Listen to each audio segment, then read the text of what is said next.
ফ্যাসিবাদ বিরোধী ঐক্যের প্রশ্নে সবাই একমত বলে জানিয়েছেন আইন উপদেষ্টা আসিফ নজরুল।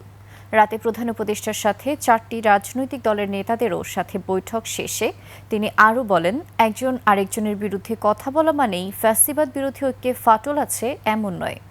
আর রাজনৈতিক দলের নেতারা বলেছেন, একটি মহল থেকে পরিকল্পিতভাবে আইনশৃঙ্খলা পরিস্থিতির অবনতির চেষ্টা করা হচ্ছে।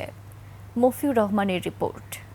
এলএমই সার্টিফাইড বিশ্বসেরা কপারে তৈরি ওয়ালটন কেবলস, যা আপনার স্থাপনাকে রাখবে সব সময় নিরাপদ।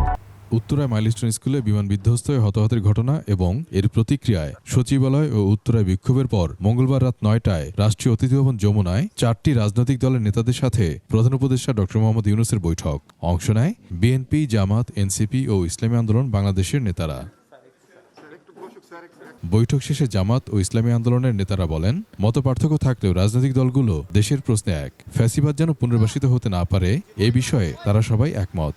মাননীয় প্রধান উপদেষ্টার বক্তব্যের মূল এটা ছিল যে যাতে ফ্যাসিবাদ বিরোধী যে রাজনৈতিক শক্তিগুলো আছে এদের মধ্যে যাতে ঐক্য সংহতি যাতে অটুট থাকে।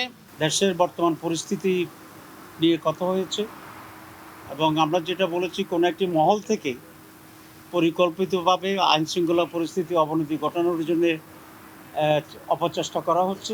আইন উপদেষ্টা বলেন, সব রাজনৈতিক দলের নেতারাই আইনশৃঙ্খলা বিষয়ে কঠোর হতে বলেছেন। ফ্যাসিবাদ মোকাবেলার প্রশ্নে তাদের মধ্যে কোনো রকম কোনো মতভিন্নতা বিভেদ কিছুই নাই, কিন্তু তাদের মধ্যে কেউ কেউ বলেছেন, দেখেন রাজনৈতিক মাঠে আমরা রাজনৈতিক প্রক্রিয়ার অংশ হিসাবে আমরা একজন আরেকজনের বিরুদ্ধে মাঝে মাঝে কথা বলতে পারি, কিন্তু এটা না তারা আমাদের রাজনৈতিক প্রতিপক্ষ। আইন শৃঙ্খলা পরিস্থিতি রক্ষার ক্ষেত্রে আমরা যেন আরও শক্ত অবস্থান নেই, এটা ওনারা বলেছেন। যে ক্ষেত্রে আমাদের কিছুটা ঘাটতি আছে এটা বলেছেন।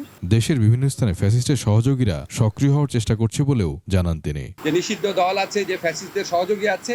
মফিউর রহমান, 21 টেলিভিশন, ঢাকা।